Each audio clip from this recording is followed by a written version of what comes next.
Today we encounter the story of Cornelius, a Roman commander or centurion, and the Apostle Peter as we continue our series, Unexpected, the Unlikely, Ironic, and Surprising Stories of the book of Acts. Peter, as you heard, is in Joppa at the seaside house of Simon the tanner. Now, since May is Melanoma Awareness Month, I thought I'd make sure that we're all on the same page here this morning. Simon the tanner wasn't working on his tan on the beach. He covered himself with the leather hides he tanned to protect his skin from the damaging UV rays from the sun, and no doubt fashioned a visor to protect his eyes as well. No sunscreen back in those days. Summer is drawing near, friends. Wear yours responsibly. This message brought to you by the Melanoma Foundation. Friday evening, Terry and I attended the first annual gala for Fortitude Community Outreach. I was presented with one of 4 Founders Awards for my role in helping launch the growing organization during the past 2 years.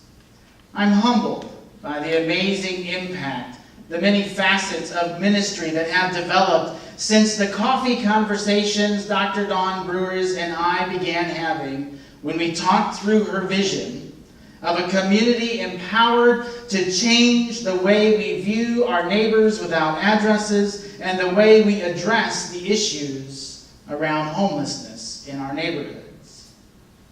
I've done my best to help her and Fortitude get on their feet and march to make the vision of the beloved community right here in Kankakee County a reality. Dr. Martin Luther King Jr. believed in the creation of a community in which people of different backgrounds recognize that we are all interconnected and that our individual well-being is inextricably linked to the well-being of others. That's a kind of jam-packed full phrase. I want to say that one more time. Dawn shared that at the gala. A community in which people of different backgrounds recognize that we are all interconnected and that our individual well-being is inextricably linked to the well-being of others. In other words, when one rejoices, we all rejoice. When one is in sorrow, we are all in sorrow. Dr. Brewer said at the gala that in our multicultural community with all levels of socioeconomic status, that means that my well-being and your well-being, the well-being of our homeless, as much as the well-being of our wealthy, is linked together. She said, as we elevate the marginalized who live among us, we are elevated all together. That statement, I believe, captures the gospel message of God's unexpected inclusion from today's somewhat bizarre story from Acts. After Peter's encounter with Cornelius, later in the same 11th chapter, we hear him preach that I truly understand that God shows no partiality to one group of people over another, but in every nation, anyone who worships God and does what is right is acceptable to God. This is the message of peace God sent to the Israelites by proclaiming the good news through Jesus Christ. God is Lord of all. God is Lord of all. One of the reasons I chose to become involved with Fortitude from the beginning was that Dr. Brewer's vision for serving the homeless was driven by wisdom gained both from her faith and her study of sociology. In other words, her vision was open and inclusive as much as it was Christ-centered. She's not a pound the gospel into people kind of servant leader of the Lord. Neither am I. And she respects the variety of paths people choose to find their way to holiness, as do I. And I suggest that when that type of inclusiveness and non-judgment guides our compassionate service together, real transformation is possible. Real reconciliation is possible. The beloved community is possible. Now, unfortunately, as simple as that may sound, for some reason humanity has a really difficult time putting that into practice. In both the stories of Peter and Saul in the Acts of the Apostles, we listen as the storyteller recounts transformation after transformation from defenders of self-focused, judgmental dogmas for a few, to proclaimers of Christ-focused, inclusive, good news for all.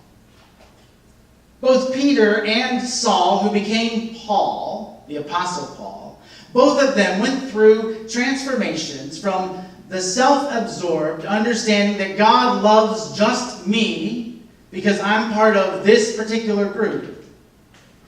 A transformation that led them to proclaim a gospel of God's all-inclusive love and grace for even those outside the group I most identify with. We find that in Peter's near psychedelic vision of reality, of ritually unclean food in the story we heard today, represented by the animals on the sheet, all the four-footed and four-legged creatures being lowered from heaven. I'm still just wondering if he ate some bad shrooms that day. But whatever the source of his trance, the message is clear. Do not call unclean what God has made clean. Do not call unclean what God has made clean. In ancient Israel, holiness codes forbade Peter to eat of foods often consumed by the Gentiles, especially those considered non-kosher or unclean, not blessed or raised a certain way, or pure bread.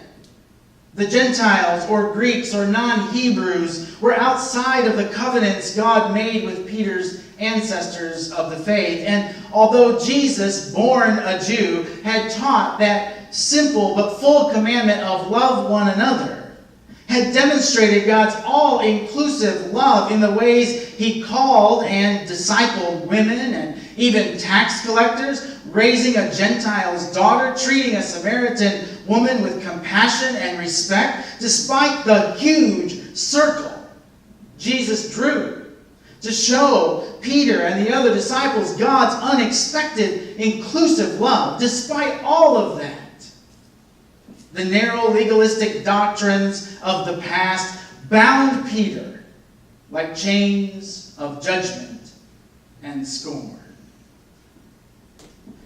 Friday evening at the gala, I sat next to a vegetarian of over 20 years.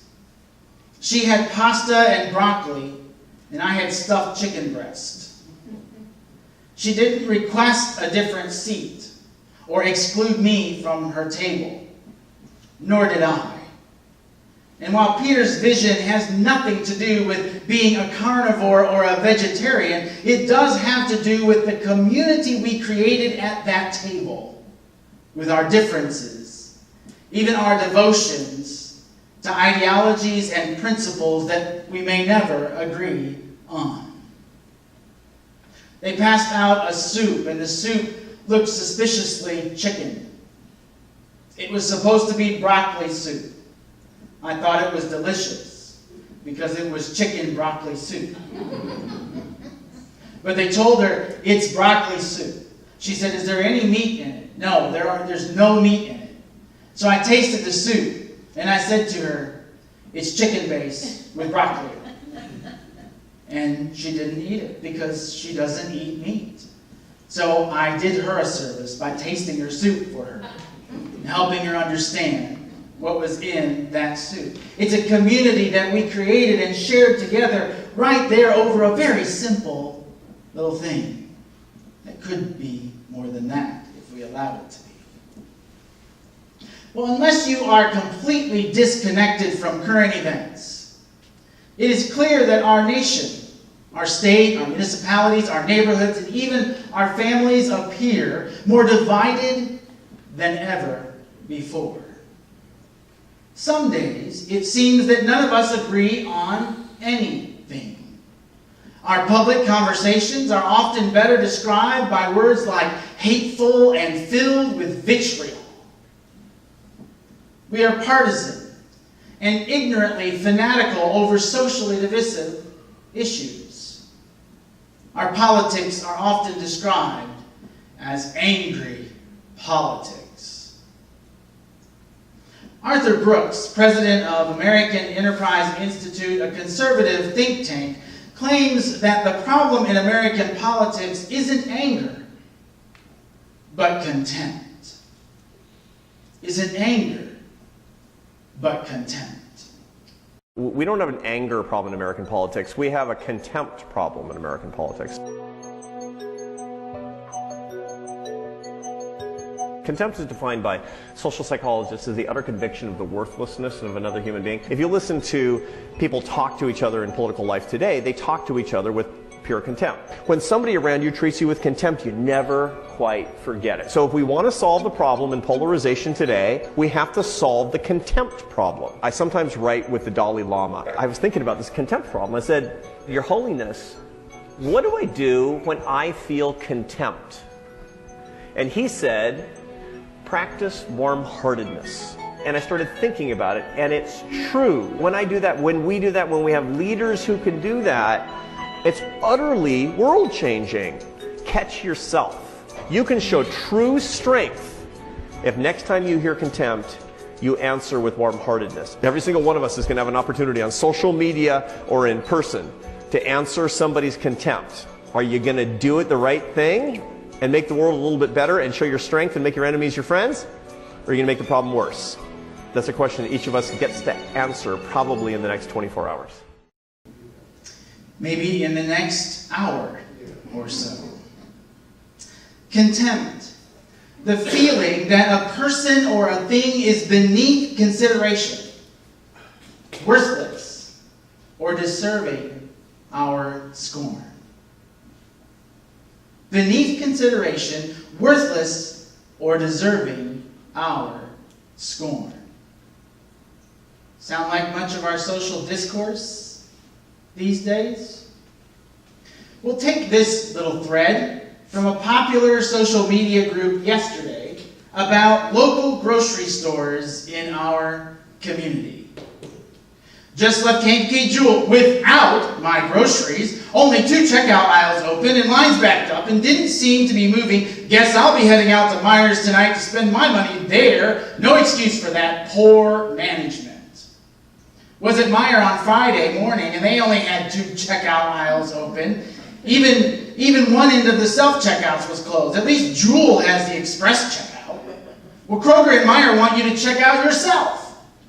Price is too high at Kroger and Jewel's. Well, Kroger markdowns and reduced items are amazing. If you can afford it, great. Too much for me.